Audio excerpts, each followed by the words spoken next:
Hello, good morning, students. Today we will read lesson number 5, Footprints Without Feet, from our second book. Lesson number 5, Footprints Without Feet. Students, ये story किसी scientist के बारे में है जिसमें कि एक ग्रिफिन नाम का साइंटिस्ट होता है और जो इस बात के ऊपर खोज कर रहा होता है कि भाई किस तरीके से ह्यूमन बॉडी को, मानव शरीर को किस तरीके से हम अदृश्य कर सकते हैं। ठीक है, तो इसके ऊपर वो अपनी इन्वेंशन कर रहा है जिसमें कि वो हालांकि उसमें सक्सेस हो जाता है, लेकिन फिर वह इसका दुरुपयोग करना शुरू कर देता है। ठीक है, समाज में किस तरीके से उसका दुरुपयोग करता है, कैसे क्या है, वो सब कुछ इस स्टोरी में दे रखा है। So let us read the story. कहता है कि can a man become invisible, footprints, पैरों के निशान, विदाउट फीट, बिना पैरों के, वो कैसे हो सकते हैं, पैरों के निशान बिना पैरों के ज़मीन पे कैसे हो सकते हैं। तो वो इसमें है। कहता है कि can a man become invisible, क्या कोई आदमी कभी अदृश्य हो सकता है। This is the story of a scientist who discover how to make himself invisible.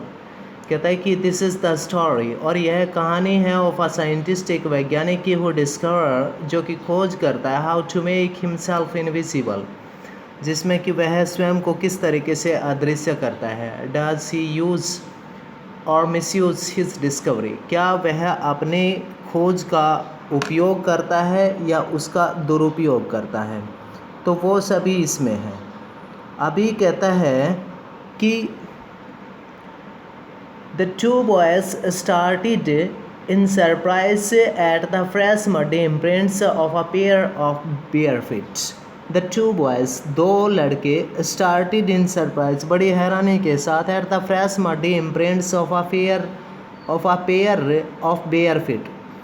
At the fresh, ताज़ा, मड्डी इम्प्रिंट्स, मड्डी मतलब कीचड़ के या पैर, कीचड़ के सने हुए, और इम्प्रिंट्स पद चिन्ह of a pair of bare feet, pair दो, ऑफ बेयर फिट, नंगे पैरों के। दो लड़के बिना पैरों के और कीचड़ से सने हुए ज़मीन के ऊपर पैरों के निशान देखकर बड़े हैरान हो रहे थे। What watch a bare footed man doing on the steps of a house. कहता है कि एक नंगे पैरों वाला आदमी किसी घर के सामने क्या कर रहा था। In the middle of London, ठीक लंदन शहर के बीच में। And where was the man, और वह आदमी कहाँ पर था। कहता है कि as they gazed a remarkable sight met their eyes, और कहता है कि जो ही उन्होंने देखा तो उनकी आंखों को एक बड़ा विचित्र दृश्य मिला। अ fresh footmark appear from nowhere, और कहता है कि एक फ्रेश फुटमार्क, एक ताज़ा पैरों के निशान, अपीयर दिखाई पड़ रहे थे, फ्रॉम नोवेयर, कहीं से। Further footprints followed one after another, descending the steps and progressing down the streets. The boys followed, fascinated, until the muddy impressions became fainter and fainter and at last disappeared altogether. कहता है कि further footprints followed, आगे जो पैरों के निशान जा रहे थे, वन आफ्टर अनदर, एक के बाद दूसरा, डिसेंडिंग, नीचे उतर रहे थे, the steps, Kadam, and progressing down the streets, और नीचे गली की तरफ वो सभी जा रहे थे। द बॉयज़ फॉलोड, लड़के उनका अनुसरण करते हुए जा रहे थे, फैसिनेटेड, बड़ी हैरानी के साथ, until the muddy impression becomes फेंटर and फेंटर, जब तक कि वो कीचड़ से सने हुए निशान, बिकेम, होते गए, फेंटर एंड फेंटर, हल्के और अधिक हल्के, जब तक नहीं होते गए, वो उनके पीछे चलते गए। And at last disappeared all together, और आखिरकार वो बिल्कुल अदृश्य हो गए। कहता है कि the explanation of the mystery was really simple enough, और इसका जो वर्णन था इस रहस्य का, वो वास्तव में एक साधारण सा था। द बिविल्डर्ड बॉयज़, हैरान पड़े बच्चे, बिविल्डर्ड मतलब सरप्राइज्ड, बॉयज़ लड़के, had been following a scientist, वो किसी एक ऐसे वैज्ञानिक का अनुसरण कर रहे थे, who had just discovered how to make the human body transparent, who had just discovered, जिसने अभी अभी खोज की थी, how to make the human body transparent, कि मानव शरीर को किस तरीके से ट्रांसपेरेंट मतलब कि पारदर्शी बनाया जा सकता है मानव शरीर को। Griffin, the scientist, had carried out experiment after experiment to prove that the human body could become invisible. कहता है कि ग्रिफिन जो वैज्ञानिक था हैड कैरिड आउट किए जा रहा था एक्सपेरिमेंट आफ्टर एक्सपेरिमेंट, एक के बाद उसने एक एक प्रयोग किए थे टू प्रूव ये सिद्ध करने के लिए that the human body could become invisible कि मानव का शरीर कैसे अदृश्य हो सकता है। Finally, he swallowed certain rare drugs and his body became as transparent as swallowed certain rare drugs. कहता है कि फाइनली आखिरकार ही swallowed certain rare drugs, ही उसने swallowed होता है निगल जाना।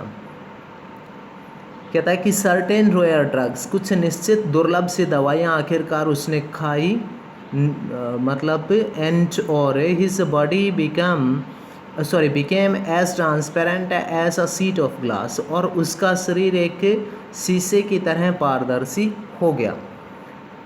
Though it also remained as solid as glass, यद्यपि यह रहा शीशे की तरह solid, ठोस ही।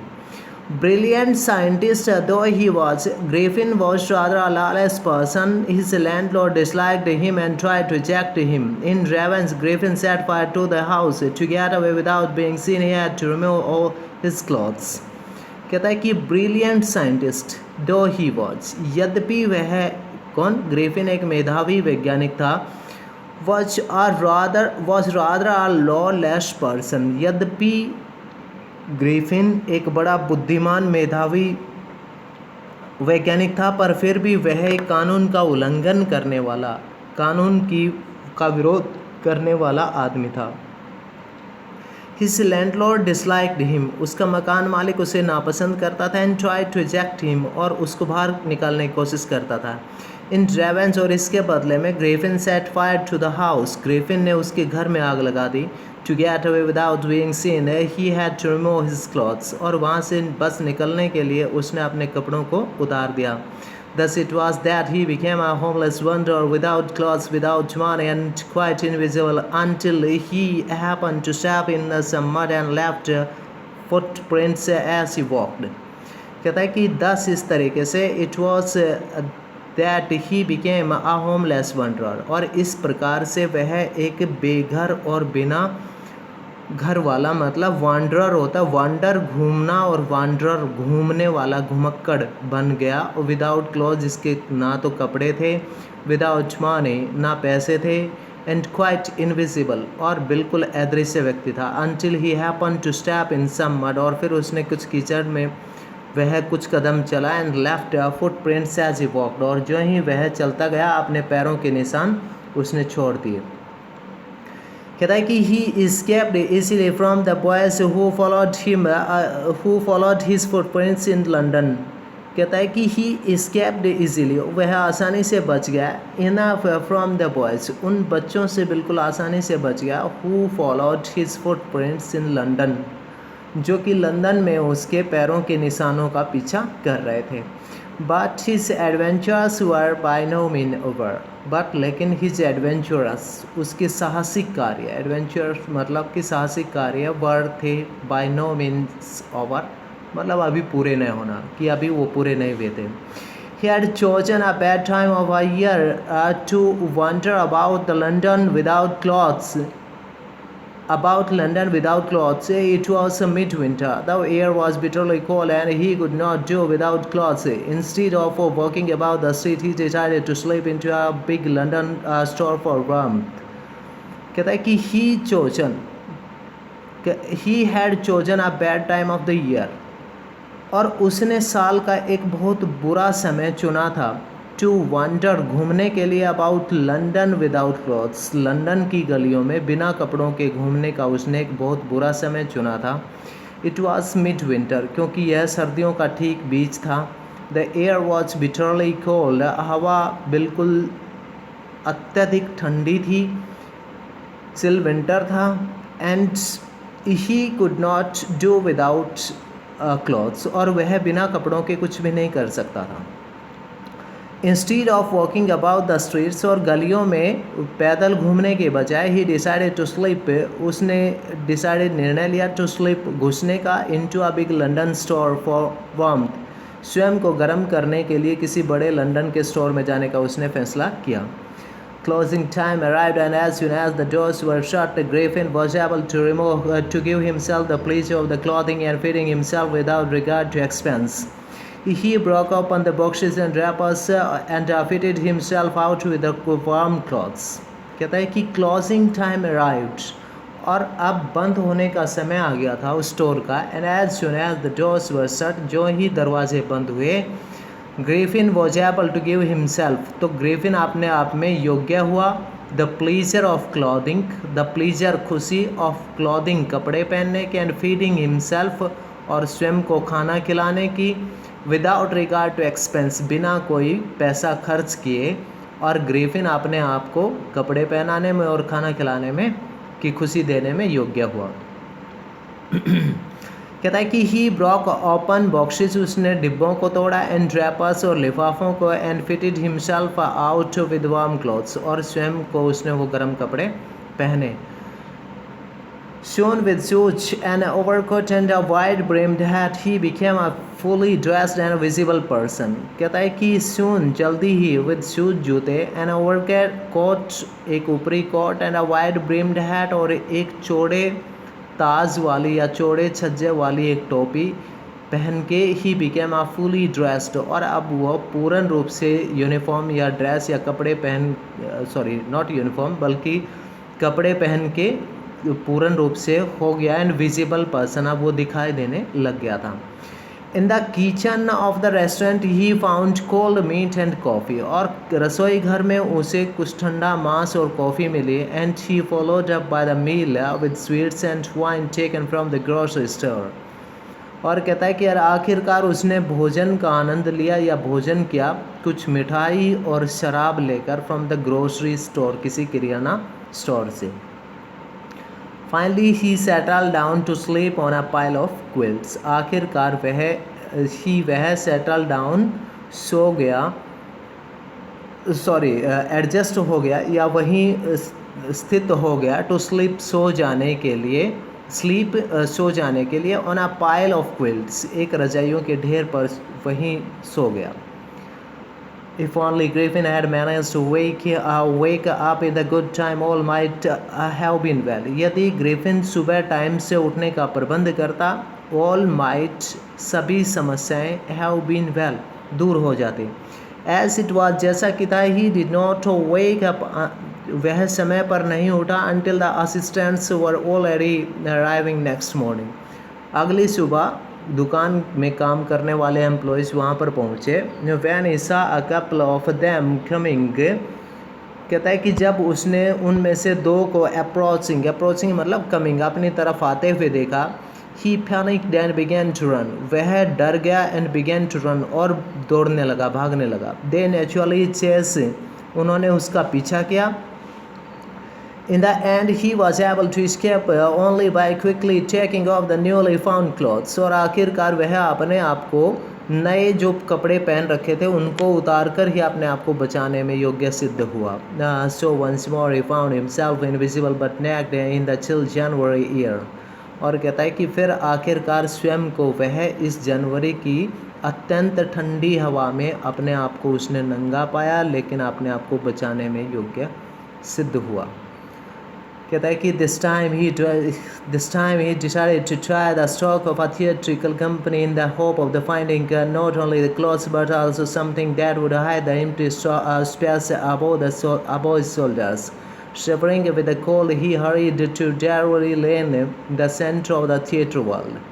कहता है कि this time, इस बार, he decided to try, उसने कोशिश की, to stock of a theatrical company, कि वह किसी सिनेमा कंपनी के यहाँ के स्टॉक में जाएगा, इन द होप, इस उम्मीद में, of finding not only clothes, कि वहाँ सिर्फ उसे कपड़े भी नहीं मिलेंगे, बट आल्सो समथिंग, पर कुछ वो भी मिलेगा, that would hide the empty space above his shoulders, जो उसके कंधों से ऊपर के स्थान को भी ढकेगा, उसके नाक, मुंह, सिर इत्यादि को, कान को भी.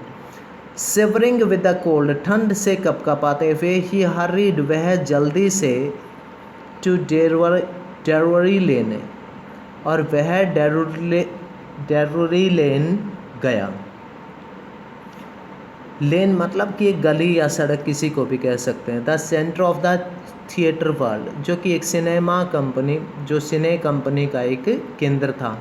ही सून फाउंड अ सुटेबल शॉप, वहाँ पर निश्चित तौर पर एक उसे उचित दुकान मिली। ही मेड हिज वे, उसने अपना रास्ता बनाया। इनविजिबल, अदृश्य हुआ, अपस्टेयर्स, और सीढ़ियों के ऊपर। And came out a little letter, और थोड़ी देर के बाद वह बाहर आया। वियरिंग, पहने हुए। बैंडेजेस अराउंड हिज फोरहेड, अपने माथे के चारों तरफ पट्टियाँ लपेटे। डार्क ग्लासेस, काले चश्मे लगाए। फॉल्स नोज, नकली नाक। बिग, बड़ी बड़ी। बुशी होता है घुंघराले आकार की। साइड विस्कस, दोनों तरफ की दाढ़ियाँ लगाए। एंड अ लार्ज हैट, और एक बड़ी सी टोपी। यानी ये सब लगाए वो वहाँ से बाहर आया इस ठंड में। अपने माथे के ऊपर चारों तरफ पट्टियाँ लगाई, और स्पैक वगैरह, चश्मे वगैरह लगाए। नकली नाक लगाया, दोनों तरफ की घुंघरालीदार दाढ़ियाँ लगाई, और एक लंबी सी टोपी। To escape without being seen, और बिना किसी से दिखाई पड़े बच निकलने के लिए। ही कैलवसली अटैक्ड, ही उसने कैलवसली मतलब क्रूअली, निर्दयता से। अटैक्ड, हमला किया। द शॉपकीपर फ्रॉम बिहाइंड, पीछे से दुकानदार के ऊपर बड़ी निर्दयता से उसने हमला किया। कहता है कि आफ्टर विच, जिसके बाद, he robbed him of all the money he could find, उसने उसका सारा पैसा लूट लिया जो पैसा वो पा सकता था। ठीक है स्टूडेंट्स, बस इतना ही पढ़ेंगे आज।